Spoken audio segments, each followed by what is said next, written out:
Section 1. You will hear a conversation between a staff member from Gaia's Guardians and a man who wants to do something to protect the environment. First, you have some time to look at questions 1 to 5.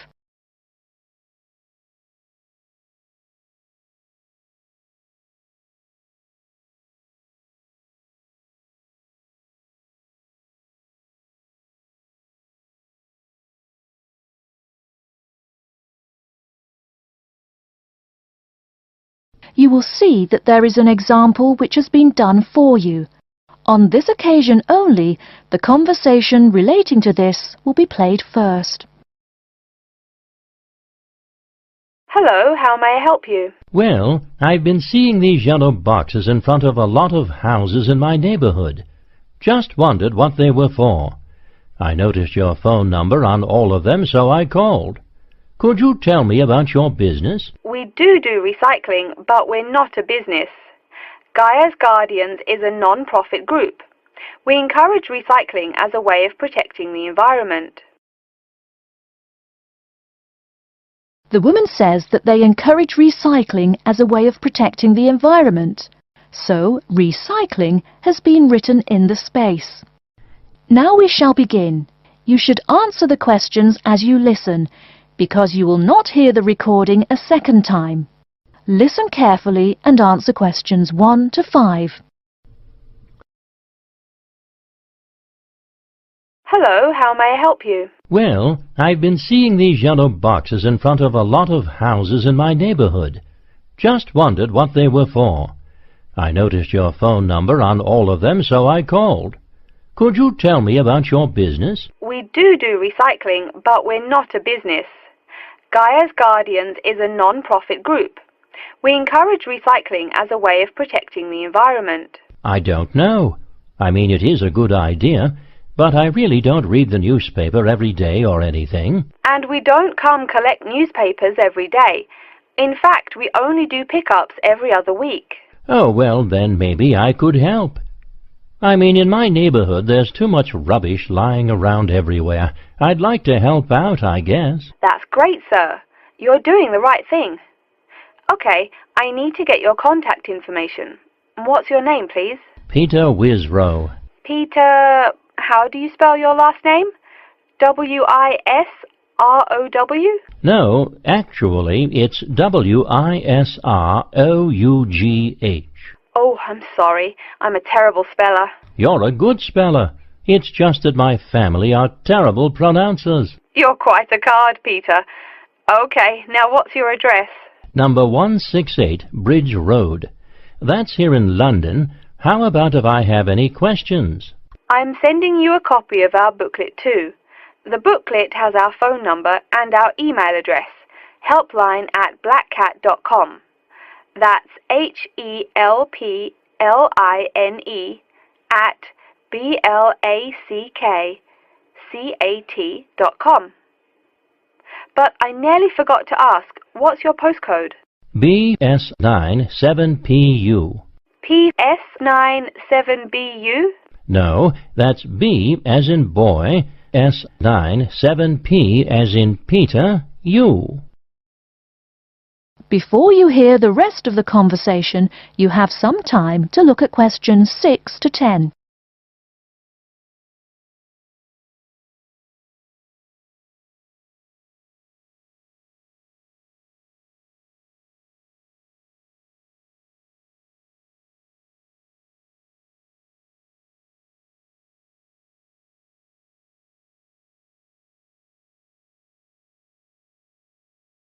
Now listen and answer questions 6 to 10.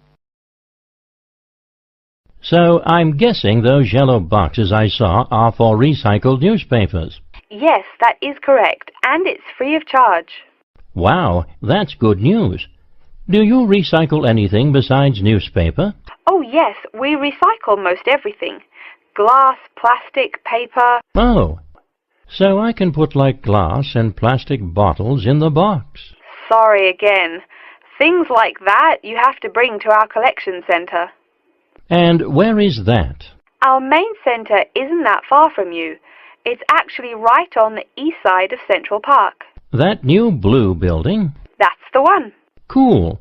Hey, what's with all those different colored boxes outside that place? Oh, that's for the different materials we recycle.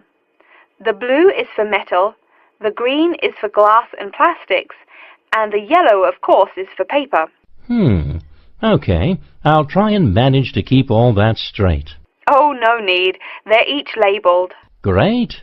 So which one would I put magazines in? Actually, they don't go in any of the bins. Unfortunately, magazines can't be recycled because of the material they're made of. It's such a waste. So, would you be interested in volunteering? I'll think about it. Could you send me some more info? Absolutely.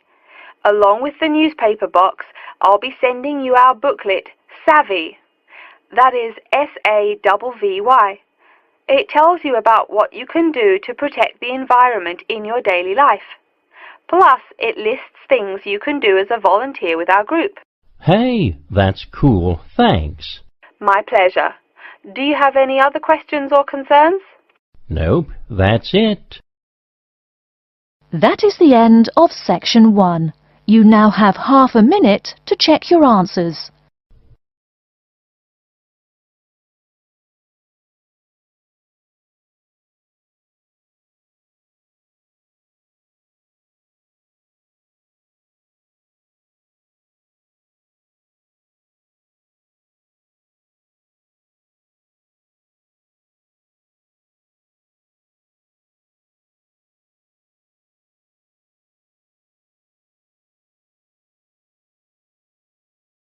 Now turn to Section 2. Section 2. You'll hear an introduction about how to make a resume and apply for a job. First, you have some time to look at questions 11 to 17.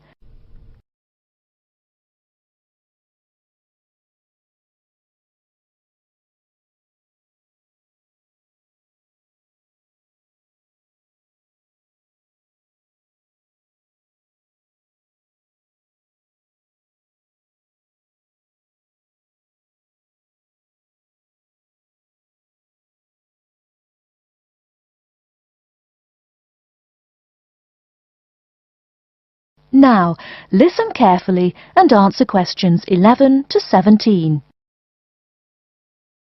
Welcome everyone to today's seminar on CV and interview skills. Remember, your CV is probably the most important document you will ever write. It opens the door to your career, and that job interview is probably the most important meeting you will ever attend. It's like stepping through that open door. So let's roll up our sleeves and get down to work, shall we? First of all, I cannot possibly tell you everything you need to know about writing a resume in the time we have. But let me tell you that there are dozens of great websites on the internet. These will give you all the suggestions you need. If you look at the paper I gave you, you will see a list of the dozen most popular sites. I can mention a couple of important points, however. One is that your CV or resume should not be too long. A page is about right. Why? HR departments do not have the time to read long documents. Too many people are sending too many CVs. After all, the economic crisis of 2008 is still very much alive. Everyone needs a job now. No matter how short you make that resume, though, you do not want to forget to tell HR how to contact your references. References are people who will give you a recommendation for a job. That's usually an ex-boss or a professor who knows you well. Do not use relatives. I don't care how much your mum loves you. Also, when you send that CV, be sure to include a typed cover letter. A cover letter is a letter where you basically are asking for a job. It's like introducing yourself. Make it brief.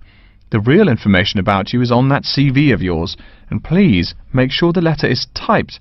It doesn't matter if your handwriting is beautiful or not. Companies only read typed letters. Another point about CVs is you should try to have an attractive layout. Maybe use different type fonts or colours to highlight the information. Some people include a photo. You can find dozens of examples on the internet. Whatever layout you decide to use, however, avoid all spelling and grammar errors. I used to be an HR manager. If I saw a mistake, that CV went into the garbage. Something you write in a CV is a description of your skills and experiences in an interesting way. Mention training too. I mean, these are what get you hired. Do not just say, I have lots of experience, or I have many skills.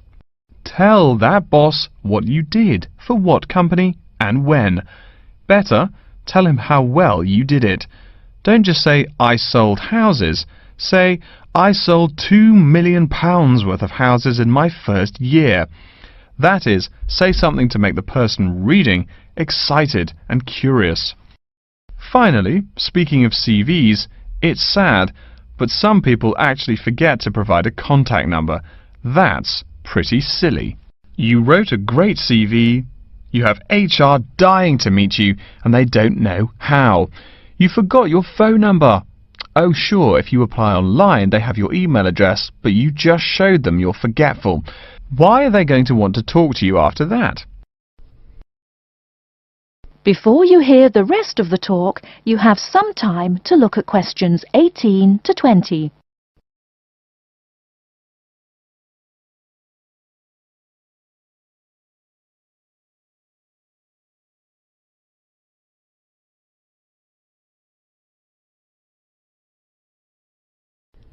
Now listen and answer questions 18 to 20. Alright, moving on to the actual interview. I'll go over what you need to know by the end of it and what you can discuss and negotiate on later once it looks like you'll be offered the job. First, there's working hours. It's not that necessary to hammer out the hours off the bat, especially since it's easy to come off as lazy when the first thing you bring up is how much you're going to have to work.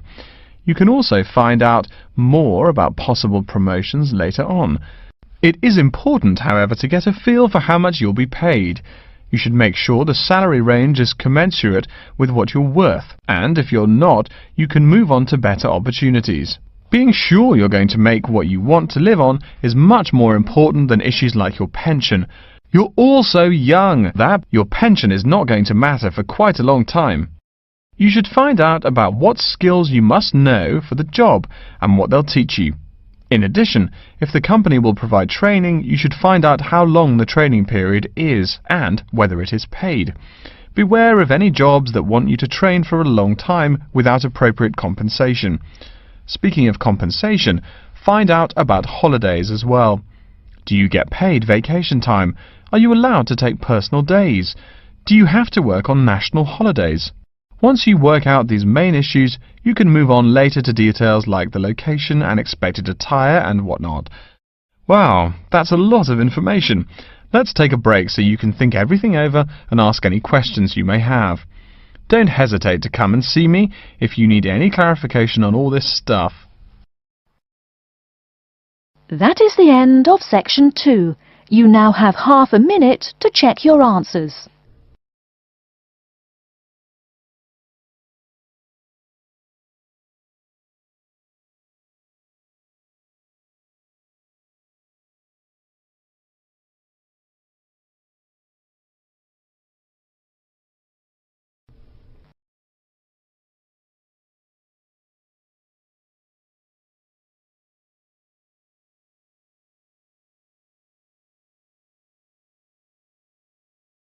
Now turn to section 3.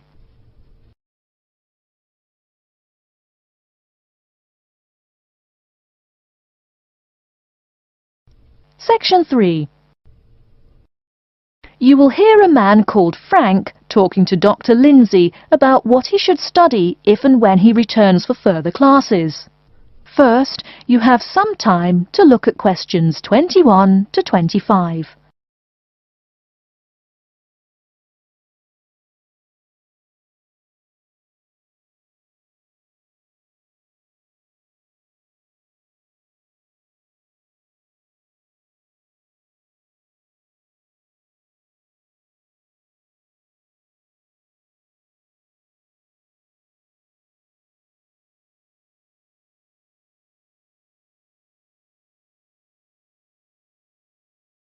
Now listen carefully and answer questions 21 to 25.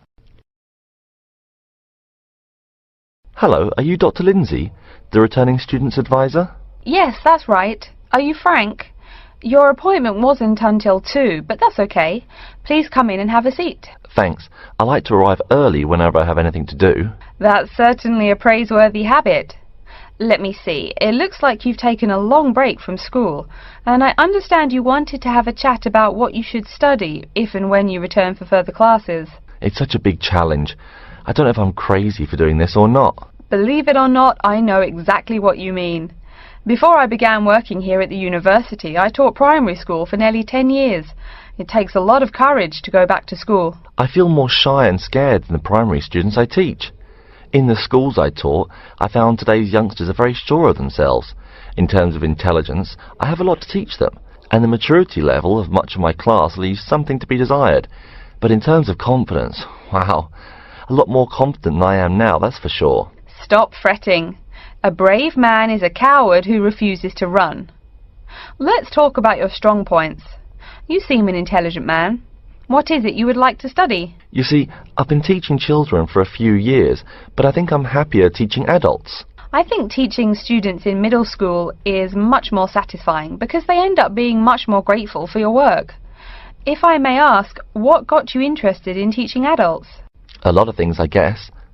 I met my future wife back in my first year of college. She always complains that I was more interesting then. She says that now I talk like I'm 7 years old. That's probably from being with children all day. Again, I know just what you mean.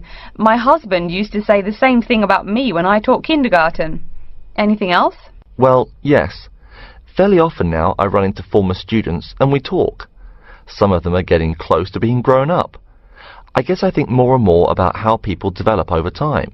So I'm interested in the results of education, you know, the final stages. I see. Well, coming back to the university can be both difficult and very rewarding. There are some problems unique to returning students, you know, older students like yourself. What do you think is your greatest weakness?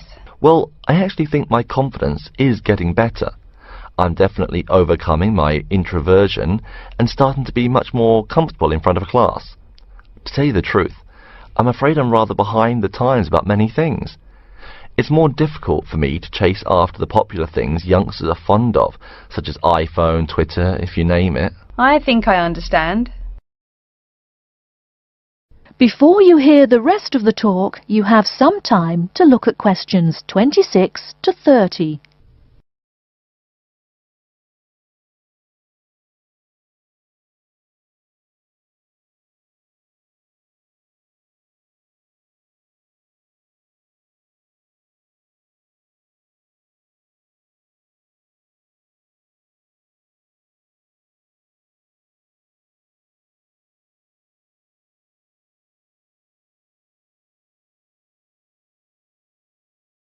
Now listen and answer questions 26 to 30.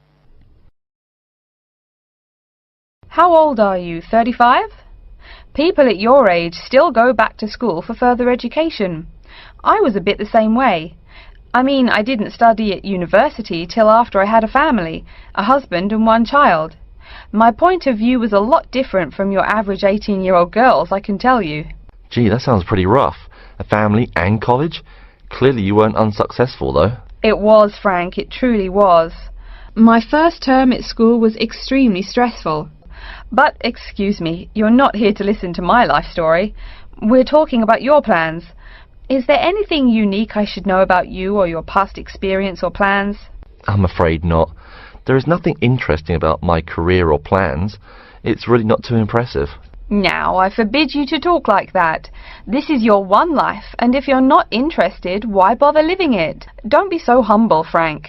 Okay. My wife says I'm a wimp. Let's talk about your dreams a bit. You want to teach adults, you said. What would you like to teach them? Well, when I first came to college, I really liked languages and literature. A lot of people have told me that for practical reasons, it would be more rewarding to choose business management as my major. But I made up my mind to study liberal arts once I got the idea of going back to school. I must say it's refreshing to meet someone who knows there's more to an education than computers and finance. Let's have a look at the university course catalogue. Excuse me, Dr. Lindsay, before we do that, could I maybe ask you some questions about changes in university life? I think I need to discuss that so I know what to expect. Of course, I'm here to help you. The biggest thing to get used to is the change in technology. Professors present things on huge screens, many of which are interactive computerized whiteboards. You can write on them still and use them like a touchscreen. They're really handy. No more sloppy scribbled notes on the projector. Let's see, I doubt you'll be living in student housing, so I won't go into all the improvements there. Another major change that you'll enjoy is the plethora of resources available for students. As a student, you have 24-hour access to the gym and library privileges that include the use of school computers to scan, copy and print. And of course the media library, which contains movies from all genres and most of the movies listed on AFI's top 100 movies of all time. The dining facilities are also not what they used to be.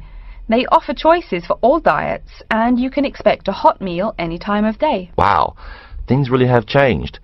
I'll be sure to utilize all those great facilities in my time here. Thanks for all your help, Dr. Lindsay. I think that's all the questions I have for now. That is the end of section 3. You now have half a minute to check your answers.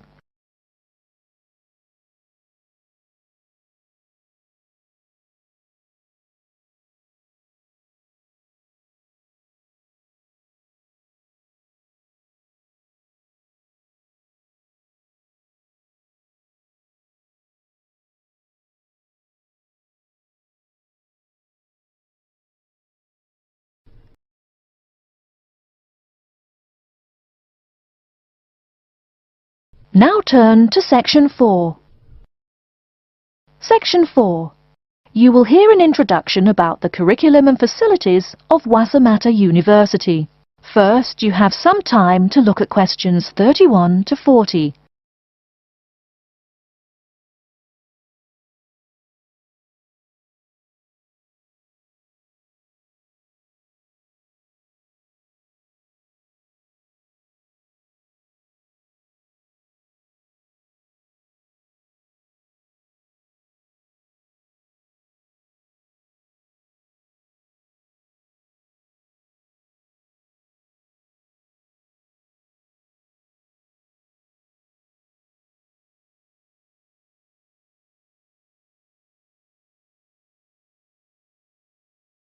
Now listen carefully and answer questions 31 to 40. Okay, and welcome back. During the short break we just took, several of you approached me with questions. So before going on with the orientation talk, I'd like to address those queries. As I found, if one person asks a question, probably a dozen others are wondering about the same thing. The first question is whether Wassamata University employs modules technology as an instruction method. The answer is yes, we do. At least that's what the university catalogue says. If some of you don't understand what modules technology is, don't worry. I googled the word but couldn't find it. Apparently though, it's a method of broadband wireless access. At least that's what an American company's website told me. But again, don't worry. If you need to know something more, your professor can tell you. Another question someone asked me was what tomorrow's workshop on research methods and skills was about. Well, research skills include any method you can imagine for finding and presenting any information you need. That's not just schoolwork either. Writing English, the native language for most of you, and finding a job are also research skills. And yes, those will be addressed in tomorrow's workshop. As you know, Wassamata University is one of this country's premier universities for the study of the dismal science, economics. Some of you, it seems, want to get a jump on their classmates. During the break, half a dozen of you came up and asked me where to find economics tomes. I know it's odd, but this school's library holdings are divided up between two libraries. Economics books are in the old library. If you look out of the window behind me, you can see it. It's the red brick building. Oh, before I forget, you economics types also need a lot of math, am I right? Well, those math books are neither in the old library nor in the new one. They can be found in the math department building. Why am I telling you this? Doesn't the invisible hand guide economists? Maybe it's good you asked. In 2008, that hand shoved most of the world economy off a cliff, didn't it?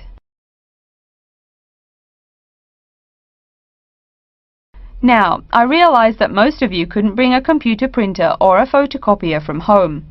So I'm sure you're already wondering where you can copy things like term papers, internet articles, and things like that. I have some good news and some bad news. The good news is that there are a number of places you can make copies. These include both libraries and the Student Union building. Now the bad news. I'm sorry to say, most classroom buildings and academic departments do not have copiers students can use. So most of the large buildings you see around campus do not have copiers for students. The copiers there are reserved for professors and office staff. Oh yes, I nearly forgot to tell you. If you need to have printing done, all the copiers available to students are laser printers. Plus, for your convenience, you can pay using prepaid cards. You can get those in the Student Union building. That just covers the questions put to me. If you have more, please see me during the next break at 2:15. Right now, though, I'd like to start to give you a rundown on the various facilities here on campus. That way you won't get lost so easily in the weeks to come. I've been told that this year's incoming class features a large number of married students and parents. So you must be wondering where to put the baby while you're in class.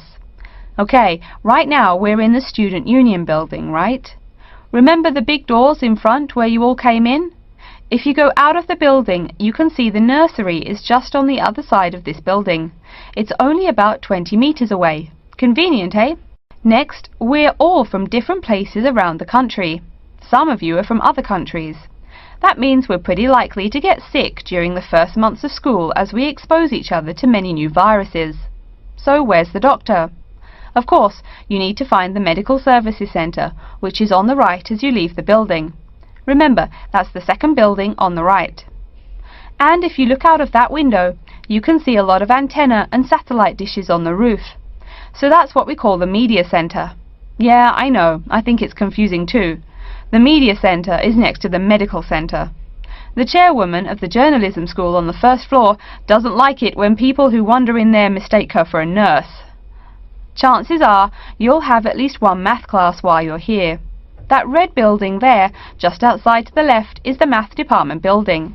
I know, it looks about as old as the subject of math, but I assure you that the inside is equipped with state-of-the-art classroom equipment, including interactive chalkboards and surround sound in every room. Oh, can you see the back building there? Yes, behind the Media Centre. Quite new, isn't it? That's the new library, just decorated. They're back to back, you might say. If you look just to the left of it at the lower, older-looking building, you'll find the old library. It's nice and quiet, perfect for those marathon study sessions during exam week. Since the weather is so nice, why don't we stop looking at our maps, but go for a walk around the campus?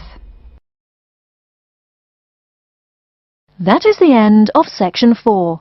You now have half a minute to check your answers.